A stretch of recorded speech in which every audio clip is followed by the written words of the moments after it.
Good morning students, good morning everyone. तो बच्चों, reconciliation जो चैप्टर हम लोग क्लास में पढ़ रहे थे वो बहुत ज्यादा इंपॉर्टेंट है आपके एग्जाम के पॉइंट ऑफ व्यू से। लेकिन उस रिकंसिलेशन चैप्टर में हम लोगों का एक क्वेश्चन आता है, मेमोरेंडम रिकंसिलेशन। आप अपने बुक में क्वेश्चन नंबर 32 देखिएगा, स्टडी मटेरियल में जिस बुक से हम लोग पढ़ते हैं 32 नंबर। ऐसे क्वेश्चन स्क्रीन पे आपको रख दिया गया है, लेकिन आप अपना बुक भी ओपन कर सकते हैं। तो आइए सबसे पहले हम क्वेश्चन डिस्कशन करते हैं और एक नॉर्मल रिकंसिलेशन बनाते हैं, और उसके बाद हम आपको मेमोरेंडम रिकंसिलेशन बनाकर बताएंगे ताकि आपको रटना ना पड़े। हम आपको सिंपल वे में आपको समझाते और लाइफ टाइम आपको याद रहे। तो आइए क्वेश्चन शुरू करते हैं। कहता है profit and loss account of Amit engineering company limited for the year ended 31 March 2014। Okay, disclose the net profit of 30,000 whereas the profit according to cost account 26,400। तो बच्चों, रिकंसिलेशन में हम हमेशा अगर हम कॉस्ट रिकंसिलेशन बना रहे हैं तो हमें कॉस्ट से शुरू करना है। ओके, उसके बाद देखिए क्या कहता है। Work overhead under recovered in cost account कितना 3600। सेकंड पॉइंट में कहता है office overhead over recovered in cost account where 6,000। Interest and dividend of 900 receive and credited in financial statement. तो चलो आपको हम एक पहले रफली समझाते हैं जैसे हम क्लास में आपको बताए थे। तो देखिए, समझने के लिए हम क्या करेंगे, ये रफ वर्क कर लेंगे। एक हो गया हमारा कॉस्ट अकाउंट, ओके। दूसरा हो गया हमारा फाइनेंस अकाउंट, फाइनेंस अकाउंट। देखिए पॉइंट नंबर 1 में क्या कह रहा है। पॉइंट नंबर 1 में कह रहा है कि work overhead under recovered in cost account कितने से 3600 से। अच्छा, इसका यह मतलब हुआ कि ये जो वर्क ओवरहेड है, वर्क ओवरहेड जो फाइनेंस में लिखा गया और जो कॉस्ट में लिखा गया, इन दोनों में डिफरेंस है। क्या डिफरेंस है? तो यहां 3600 कम रिकॉर्ड किया गया है। देखिए पहली बात समझिए, 3600 कम रिकॉर्ड किया गया है, ठीक है, मतलब लेस रिकॉर्डेड। इसका मतलब कि फाइनेंस अकाउंट में आपका 3600 ज्यादा है। अब आप सोचिए, अगर हमको रिकंसिलेशन करना है और कॉस्ट अकाउंट को फाइनेंस अकाउंट से मैच करना है, तो अगर हमने यहां 3600 कम डेबिट किया, डेबिट का मतलब नॉमिनल नेचर में घटाना होता है, तो अगर हमने कम डेबिट किया तो क्यों ना हम 3600 और डेबिट कर दें, मतलब लेस कर दें। तो आइए हम लोग बनाना शुरू करते हैं। तो सबसे पहले आप फॉर्मेट बना लीजिएगा। तो बच्चों, सबसे पहले हम लोग फॉर्मेट बना लिए कॉस्ट रिकंसिलेशन स्टेटमेंट। जैसा कि हमारा पेपर है कॉस्ट का, तो जाहिर सी बात है हमें कॉस्ट से ही शुरू करना होगा। अगर हम फाइनेंस अकाउंट पढ़ते तो फिर हम फाइनेंस से शुरू करते। तो सबसे पहले हम लिख लेते हैं जो भी प्रॉफिट दिया हुआ है। तो हम क्वेश्चन नंबर कितने में है बच्चों? क्वेश्चन नंबर 32 है ये हमारा। ओके, आपके स्टडी मटेरियल का क्वेश्चन नंबर 32 है। ऐसे जिनके पास बुक नहीं है, जो बच्चे ऑनलाइन पढ़ रहे हैं, उनके लिए क्वेश्चन स्क्रीन पे साइड में कास्ट कर दिया जाएगा। तो सबसे पहले हम लोगों ने लिखा profit as per cost account. चलिए, तो क्वेश्चन में कितना profit as per cost account है, आप ऊपर वाला लाइन रीड कीजिएगा, वहां साफ साफ लिखा हुआ है profit according to cost account 26,400। Okay, चलो, तो 26,400 रुपए हमारे पास पहले पॉइंट दिए हुए। अब आते हैं एडिशनल इंफॉर्मेशन पे। देखिए क्या कह रहा है, work overhead under recovered in cost account, मतलब कॉस्ट अकाउंट में जो एक्सपेंसेस है, जिस एक्सपेंस का नाम है बच्चों वर्क ओवरहेड, वो 3600 यानी 3600 कम रिकॉर्ड किया गया। अच्छा, एक एग्जांपल समझो, एक एग्जांपल समझो। अगर फाइनेंस वाली टीम ने 10,000 डेबिट किया है, मतलब एक काल्पनिक एग्जांपल है, अगर इन्होंने 10,000 डेबिट किया है तो इन्होंने कितना डेबिट किया है जरा समझो आप, माइनस 3600 यानी 6400। ऐसे समझिए एक एग्जांपल से। मतलब ये हुआ कि फाइनेंस वाली टीम जो भी एक्सपेंस लिख रही है, कॉस्ट वाली टीम उनसे हमेशा 3600 कम लिख रही है। तो मान लो हम इमेजिन कर लेते हैं कि फाइनेंस वाली टीम ने एक्सपेंस 10,000 डेबिट किया, अकाउंट्स में डेबिट और मैथमेटिकल माइनस किया, क्योंकि एक्सपेंस हमेशा घटता है। तो इन्होंने कितना घटाया? 3600। सोचो, एक आम आदमी के जैसा सोचो, अगर हमको इनके बराबर करना है, क्योंकि हम जानते हैं ना, जब हम कॉस्ट रिकंसिलिएशन स्टेटमेंट बनाते हैं तो जो कॉस्ट की टीम होती है वो फाइनेंस की टीम से कंपेयर करती है, तो आखिर हमें और कितना डेबिट करना चाहिए। अब देखो जरा, डेबिट, अकाउंट्स में डेबिट और मैथ्स में हम इसको कहते हैं लेस करना, क्योंकि खर्च हमेशा घटता है और इनकम हमेशा जुड़ता है। तो आखिर हमें क्या करना चाहिए? क्यों ना हमें 3600 और डेबिट कर देना चाहिए। डेबिट का मतलब लेस कर देना चाहिए। तो हम लोग यहां आए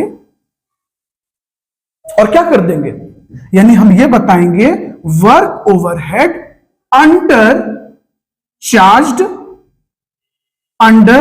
चार्ज्ड इन कॉस्ट अकाउंट। तो कॉस्ट अकाउंट में कितना चार्ज किया गया?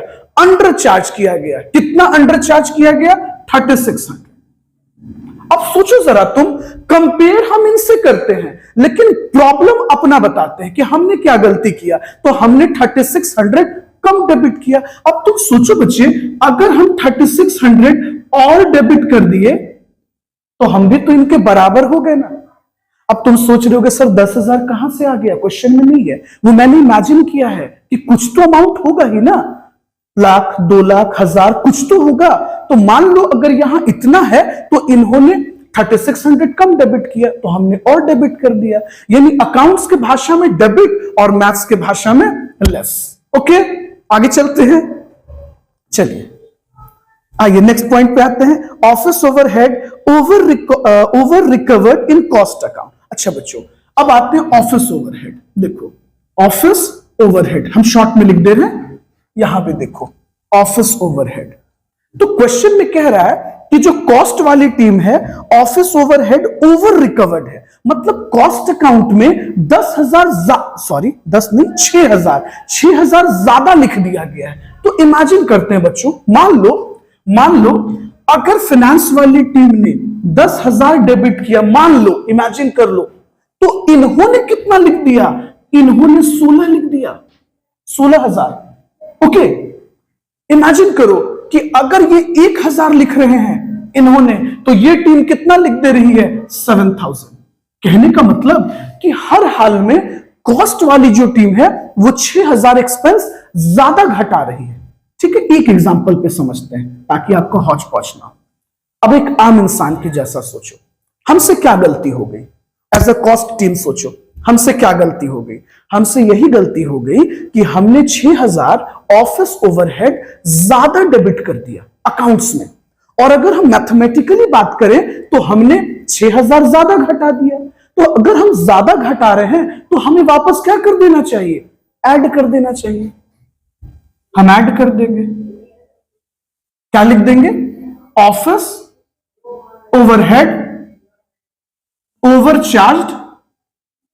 ओवरचार्ज्ड in cost account. Cost account में ओवरचार्ज कर दिया गया। कितना अमाउंट ओवरचार्ज कर दिया गया? 6,000 रुपीज। सिंपल। आइए नेक्स्ट पॉइंट पढ़िए, फिर देखिए नेक्स्ट पॉइंट क्वेश्चन भी आपको दिख रहा होगा, क्वेश्चन पे भी देख सकते हैं। Interest and dividend 900 received and credited in financial account. अच्छा सोचिए, फाइनेंस अकाउंट में इंटरेस्ट रिसीव हुआ, आप तो जानते हो इंटरेस्ट अगर रिसीव हुआ है तो इनकम है, और इनकम हमेशा क्या होगा? क्रेडिट होगा। अब आप सोचो, फाइनेंस वाली टीम ने इंटरेस्ट के नाम पर कितना जोड़ा? 900 रुपीज, 900 रुपए, और आपके बुक में कितना क्रेडिट हुआ है? नील, 0। आप जो रिकंसिलेशन बना रहे हो किस टीम के साइड हो? आप कॉस्ट वाले डिपार्टमेंट के साइड हो, आप कॉस्ट वाली टीम के साइड हो। तो आप हमेशा इनके नजरिया से सोचो। अब देखो दोनों में कंपैरिजन करो, वहां 0 रुपए ऐड हुआ है, यहां 900 ऐड हुआ है। आखिर हम क्या कर सकते हैं? हम इनके बुक में तो कुछ चेंज कर नहीं सकते क्योंकि हम इनके टीम में तो है नहीं, हम इनके टीम में काम कर रहे हैं। तो हमें क्या करना चाहिए? हमें 900 ऐड कर देना चाहिए ताकि डिफरेंस पता हो जाए। तो हम क्या करेंगे? 900 ऐड कर देंगे और ये इंफॉर्मेशन बताएंगे कि इंटरेस्ट ऑन क्या था? डिबेंचर। हाँ, interest on debenture, interest on debenture not credited in cost account. समझे बच्चों, कंपैरिजन उससे करना है लेकिन प्रॉब्लम अपना बताना है कि हमारे बुक में क्या गलती हो गई। ऐसा क्यों करते हैं? ताकि ये जो डॉक्यूमेंट है ना, ये टॉप टीम के पास जाती है। जो फाइनेंस की टीम होती है ना, जो सीएफओ वगैरह की टीम होती है, वो लोग प्रॉपर वेरिफिकेशन करते हैं कि भैया दोनों टीम के बीच ये डिफरेंसेस क्यों अराइज हो रहा है, तो इसको रिकॉन्साइल किया जाता है, डिफरेंस को समझने की कोशिश की जा रही है, और कोई वजह नहीं। आगे आते हैं, फिर देखिए इंटरेस्ट ऑन डिबेंचर, अच्छा सॉरी मैंने डिबेंचर, ये इंटरेस्ट ऑन डिविडेंड था, सॉरी सॉरी सॉरी, क्या लिखा हुआ है?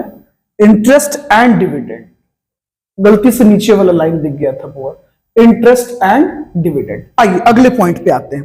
फिर कहता है interest on debenture 300 paid worth to 300 paid but not charge in cost account. अच्छा, यानी कि आप फाइनेंस वाली टीम ने 300 रुपीज पेड किया है। क्या पेड किया है? तो इंटरेस्ट ऑन डिबेंचर।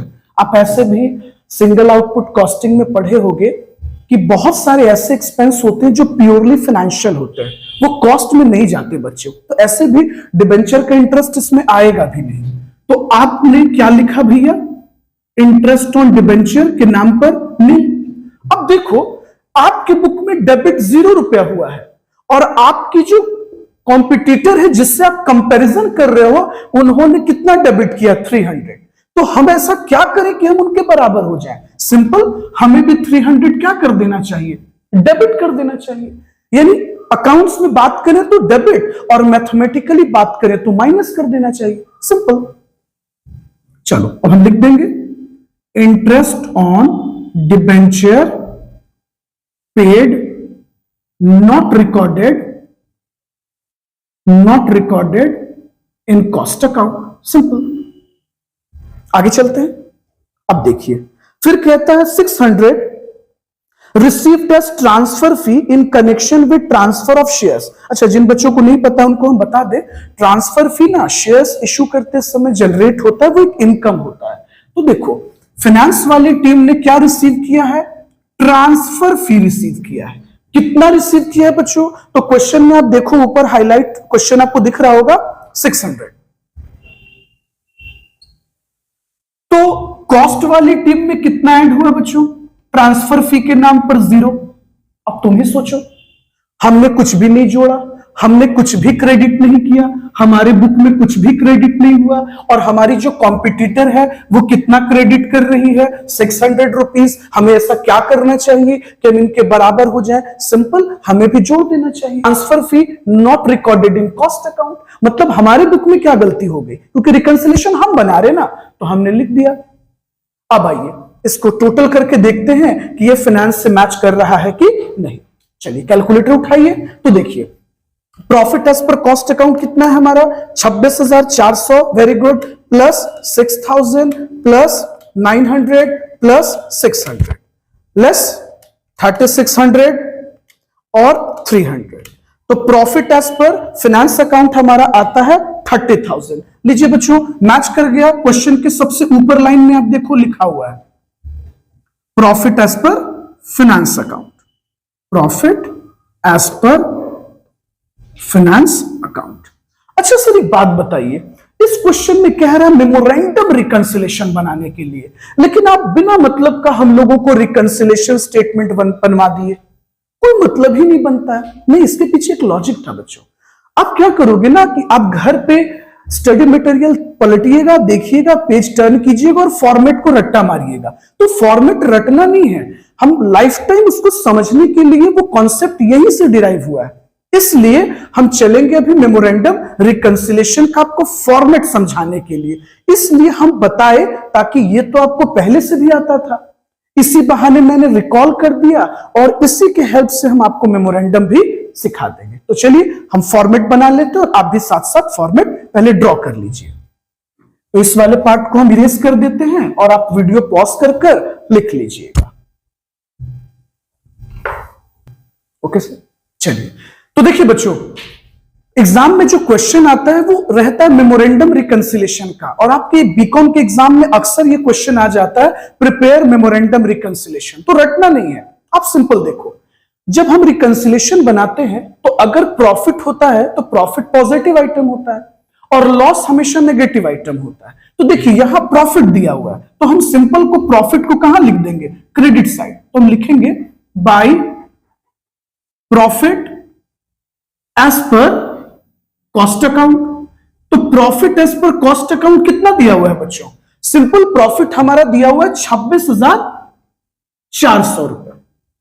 अब मान लो अगर एग्जाम में कभी क्वेश्चन में लिख दिया जाता loss as per cost account, तो अब घबराना मत। आपको पता है कि लॉस डेबिट नेचर का होता है, प्रॉफिट क्रेडिट नेचर का होता है। तो प्रॉफिट को मैंने क्रेडिट साइड लिख दिया, और अगर लॉस होता तो हम लिख देते to loss as per cost account, अगर होता तब। लेकिन यहां नहीं है, इसलिए दिमाग मत लगाना। ओके, अब यहां पर आइए, कुछ ट्रांजैक्शंस को आपने ऐड किया है। अब देखो, आपने ऑफिस ओवरहेड को ऐड किया, इंटरेस्ट एंड डिविडेंड को ऐड किया, ट्रांसफर फी को ऐड किया। तो क्यों ऐड किया, समझिए इस बात को। एक्चुअली ये क्रेडिट कैरेक्टर का था, ये क्रेडिट नेचर का था, इसलिए ये ऐड हुआ। और मैंने आपको देखिए पहले भी बताया, नॉमिनल नेचर में अकाउंट्स में क्रेडिट का मतलब ऐड होना और मैथमेटिकली उसको जोड़ना बोलते हैं। तो ये जो भी हमने जोड़ा है वो क्रेडिट नेचर का है, तो सब कहां चला जाएगा, क्रेडिट साइड। सिंपल, देखिए कितना है, तो ऑफिस ओवरहेड, थोड़ा बस एक्सप्लेन कर दीजिएगा। Office overhead overcharged in cost account, simple इसी लाइन को लिख देना है। कितना है, 6,000 लिख दीजिए। उसके बाद आपने इंटरेस्ट एंड डिविडेंड को क्रेडिट किया है, इंटरेस्ट एंड डिविडेंड कितना बच्चे, 900 लिख दीजिए। उसके बाद ट्रांसफर फी रिकॉर्ड नहीं हुआ था, तो ट्रांसफर फी पूरा लाइन लिखिएगा। Transfer fee not recorded in cost account, आपके समझने के लिए हम थोड़ा शॉर्टकट लिख रहे हैं, बट आप पूरा लिखना एग्जाम में। Transfer fee not recorded in cost account कितना है, 600, सिंपल। अब आते हैं, जिस ट्रांजैक्शन को हम लेस करते हैं वो डेबिट में चला जाएगा। तो सर आप इसके थ्रू क्यों बता रहे हैं, देखिए एक लॉजिक है, ये आपके दिमाग में सेट हो चुका है, क्वेश्चन बनाते बनाते आपके दिमाग में बैठ चुका है, इसलिए हम लोग इस ऑप्शन पे गए, ताकि ये आप एग्जाम में बना लोगे, इसके बाद तुरंत बना लेना। या आपको डायरेक्टली अगर समझ में आ रहा है कि ये सब चीजों को ऐड करना था, तो हम उसको क्रेडिट में पुट कर देंगे, जिस ट्रांजैक्शन को लेस करना है वो डेबिट में चला जाएगा। सिंपल सी बात है। चलिए फिर क्या, कौन सा था हमारा, वर्क ओवरहेड, है ना। Work overhead under charge in cost account, तो work overhead under charged in cost account कितना बचे, 3600। चलो 3600 लिख दिए। उसके बाद इंटरेस्ट एंड डिविडेंड, नहीं सॉरी, इंटरेस्ट ऑन डिबेंचर है, इंटरेस्ट ऑन डिबेंचर कितना, 300। अब आप बैलेंसिंग फिगर चेक करोगे तो आपका इस साइड ज्यादा आएगा। चलिए यहां पर बैलेंसिंग फिगर में आ जाएगा to profit as per finance account. और एग्जाम में आपको तुरंत पता हो जाएगा कि आप सही बनाए हो कि गलत, क्योंकि क्वेश्चन में 30,000 दिया हुआ है फाइनेंस, तो यहां भी 30,000 आना चाहिए। आइए हम लोग चेक करते हैं। सबसे पहले 26,400, वेरी गुड, प्लस 6,000 प्लस 6,000, हाँ प्लस 900, फिर 600, टोटल हो गया हमारा बच्चे 33,900। ओके, अब बैलेंसिंग फिगर चेक करते हैं माइनस करके। 3600 माइनस कर दिए, 300 माइनस कर दिए, 30,000 आ गया। वेरी गुड, यानी एग्जाम में आपको ताक झाक करने की जरूरत नहीं है, ये प्रूफ हो गया कि आपने सही बनाया है, क्योंकि इतना क्वेश्चन में दिया हुआ है profit as per finance account. चलो कंप्लीट हो गया मेमोरेंडम रिकंसिलेशन। कोई हुआ थोड़ी है, आप झूठ के इतना टेंशन ले रहे हो।